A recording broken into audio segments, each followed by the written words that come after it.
जय श्री महाकाल, राधे राधे। एक बार मेरे साथ जुड़ने के लिए फिर से आपका दिल से बहुत बहुत धन्यवाद। मुझ पर अपना भरोसा बनाए रखने के लिए मैं आप लोगों को बहुत धन्यवाद करती हूँ कि आप लोगों ने मुझ पर इतना भरोसा बना के रखा और मेरे चैनल्स को व्यू बढ़ाए हैं और सब्सक्राइब किया है। सबसे पहले मैं आपको दीपावली की ढेर सारी हार्दिक शुभकामनाएं देना चाहूंगी। इस दीपावली माता रानी आप पे धन, धान्य और प्रचुर मात्रा में सुख सुविधा सब कुछ आप पे परिपूर्ण करे।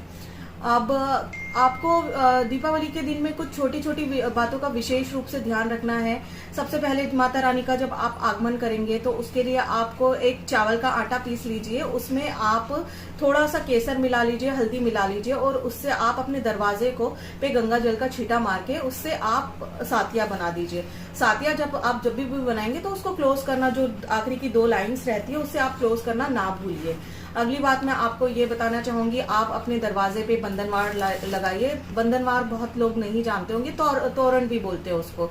तो उसमें आपको करना क्या है कि आप उनको, गेंदे के फूल अति प्रिय होते हैं तो आप गेंदे की बंधनवार लगाइए, उसमें आम के पत्तों का भी प्रयोग कीजिए और आप अपने दरवाजों पे उसको बिल्कुल अच्छे रूप से बांधिए। अगली चीज ये होती है, आप रंगोली जरूर बनाएं। माता रानी को रंगोली बहुत पसंद है। आप उनके पैर, चरण जरूर बनाएं। चरण बनाने के लिए आप कुमकुम ले लीजिए और उसको अपने हाथों से बनाएंगे तो बहुत ज्यादा अच्छा रहेगा और बहुत फलदायी होता है। कुछ विशेष बातें हमको जो ध्यान रखनी है पूजा के टाइम पे ये है, जब भी आप माता जी को आसन पे बैठाते हैं उसके पहले उस जगह को गौमूत्र से या फिर आप उसको गंगा जल से पवित्र कर लीजिए। आप जो भी लकड़ी का पाटा यूज कर रहे हैं या आप जो भी आसन यूज कर रहे हैं उस पर लाल कपड़ा बिछाइए। माता रानी के को बैठाने के पहले आप उसके नीचे चावल बिछा दीजिए और या फिर आप कमलगट्टे भी लगा सकते हैं। कमलगट्टे उनको अति प्रिय होते हैं। सेम चीज आपको गणेश जी की प्रतिमा जब आप रखते हैं तो उसके लिए भी आपको ये सब रखना है। साथ में सरस्वती जी को रखना ना भूलें। ये बिल्कुल विशेष रूप से मैं आप लोगों को ध्यान दिला रही हूँ कि माता सरस्वती का भी अपना एक बहुत महत्वपूर्ण इम्पोर्टेंस है आज के लिए। तो आप तीनों की पूजा जरूर करिए। अगली चीज मैं आपको कुछ कुबेर पॉट में आप लोगों को बताना भूल गई थी क्योंकि समय के अभाव के कारण। तो मैं आपको एक छोटी सी एक आज रिचुअल, दिवाली की नाइट पे एक रिचुअल है, फॉलो करना मैं आपको बोल रही हूँ। करना क्या है, आपको एक इस तरह की दालचीनी ले लेनी है। ये गोल वाली दालचीनी लेनी है। मैं आपको जूम करके दिखा रही हूँ, पास लाके दिखा रही हूँ। इस पे आपको अपना नाम लिखना है। आप अपना नाम लिख दीजिए और उसके बाद में आप उस पे अपनी जन्म दिनांक लिख दीजिए लाल कलर के पेन से। वैसे लिखना तो चाहिए ये कुमकुम से, लेकिन इसमें पॉसिबल नहीं हो पाता है तो आप उस पे लाल कलर का पेन भी यूज कर सकते हैं। दूसरी चीज मैं आपको बनाना बता रही हूँ, एक यंत्र बता रही हूँ जो माँ लक्ष्मी का यंत्र है।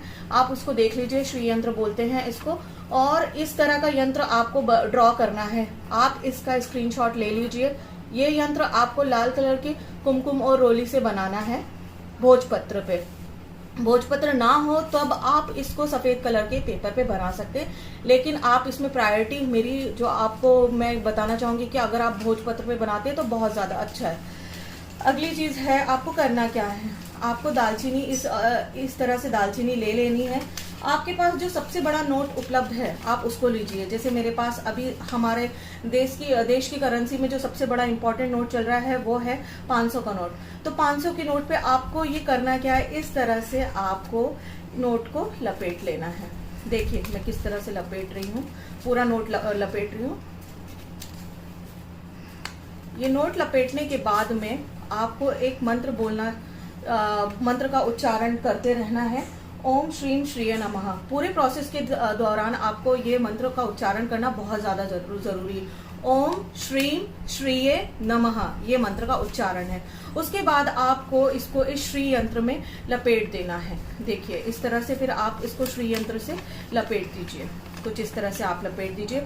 ये जो श्री यंत्र है, आपने इसमें अगर स्क्रीनशॉट लिया होगा तो ध्यान से देखिएगा, ये हिंदी में बना हुआ है और आप इसको हिंदी में ही बनाएं, ठीक है। उसके बाद में आप इसको कुछ मौली से 7 बार, 1 2 3 4 5 6 7 7 बार आप इसको लपेट दीजिए और उसके बाद में इसको 7 बार लपेट दीजिए। 7 बार लपेटने के बाद में जो एक्स्ट्रा है उसको हटा दीजिएगा आप किसी भी तरह से, या तो तोड़ के हटा दीजिए या और इसमें गठान बांध लीजिए।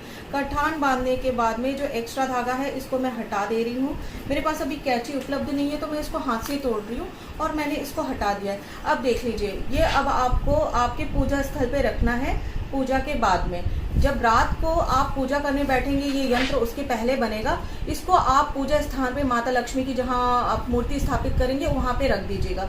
इसको अगले दिन आपको उठाना है, सेम डे इसकी पूजा करने के बाद में आपको उठाना नहीं है। बाद में इसको आपको अपने आप जहाँ पैसा रखते हैं, आप अपना सामान रखते हैं, आप उसको वहां पे संचित करके रख लीजिए। पूरे प्रोसेस के दौरान आपको ये जो मैंने मंत्र बोला है इसका उच्चारण करते रहना है। इसकी एक माला जरूर सिद्ध कर लीजिए आप। 108 की कमल गट्टे की माला से आप इसको सिद्ध जरूर करिएगा। एक माला करना बहुत ज्यादा जरूरी है।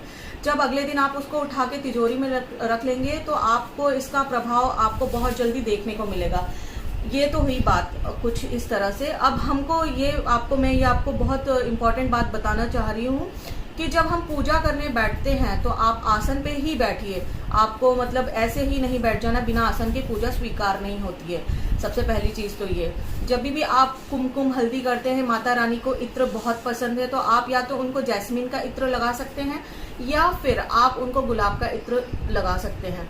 अगर आपके पास में गुलाब नहीं, आपके पास में अगर कमल का फूल उपलब्ध नहीं है तो फिर आप गुलाब का फूल चढ़ाइए माता रानी को। और उसके बाद में आपको करना क्या, जब आप आसन पे बैठ जाते हैं तो एक रूप से विशेष रूप से एक स्त्रियां ये बात बिल्कुल ध्यान रखें कि आपको अपने बाल खोल के नहीं रखने हैं, क्योंकि आपको अपनी एनर्जी संचित करके रखनी होती है। तो अगर आप बाल खोल के रखते हैं तो एनर्जी का फ्लो जो होता है वो आपका बाहर चले जाता है। तो आपको बाल बांध के रखने हैं पूजा के दौरान और आपको काला कपड़ा अवॉइड करना है। लोग बहुत आजकल फैशन में है, ट्रेंड में है, लोग ब्लैक पसंद करते हैं, बट आप पूजा के टाइम पे ब्लैक मत पहनिए। और छोटी से छोटी बातों का विशेष रूप से ध्यान करने के बाद में जब आप पूजा पाठ करते हैं तो आप खुशी के साथ में, प्यार के साथ में उनका आगमन करवाइए, उनकी पूजा करिए, उनको फल फूल सब कुछ चढ़ाइए, मिठाई चढ़ाइए, खिली बताशे चढ़ाइए।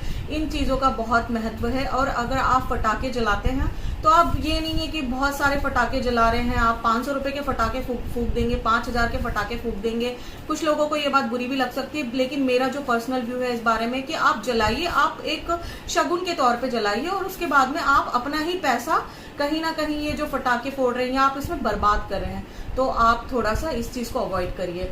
और मैं एक और सलाह देना चाहूंगी, क्योंकि हम इस वातावरण में रह रहे तो हमारे पास पशु पक्षी सब तरह के लोग हैं, तो मैं आपसे विनम्र निवेदन करती हूँ कि क्योंकि ये पटाखों से हमारे इंसान के साथ साथ में जानवरों को भी बहुत ज्यादा तकलीफ होती है, तो आप जब भी ये चीजें करें तो थोड़ा सा आप अवॉइड करने की कोशिश करें। कि मतलब लोगों को बुरा लगता है कि हमको पटाखे जलाने के लिए मना कर दिया है, तो बस थोड़ा छोटी छोटी चीजों का ध्यान रखिए। बस आप उसको त्योहार की तरह मनाइए, ना कि आप उसमें अपना पैसा बर्बाद करिए। लक्ष्मी तभी आती है जब आप उसको संचित करके रखना चालू कर देते हैं। मेरे साथ जुड़े रहने के लिए बहुत बहुत धन्यवाद। ये छोटी छोटी टिप्स आप जरूर फॉलो करिए। और उसके बाद में आप सभी को दीपावली की ढेर सारी हार्दिक शुभकामनाएं। मेरा और मेरे परिवार की तरफ से आप लोगों को दीपावली की शुभकामनाएं। आप लोगों की दीपावली खूब शुभ रहे, खूब सफल रहे। धन्यवाद। राधे राधे। जय श्री महाकाल।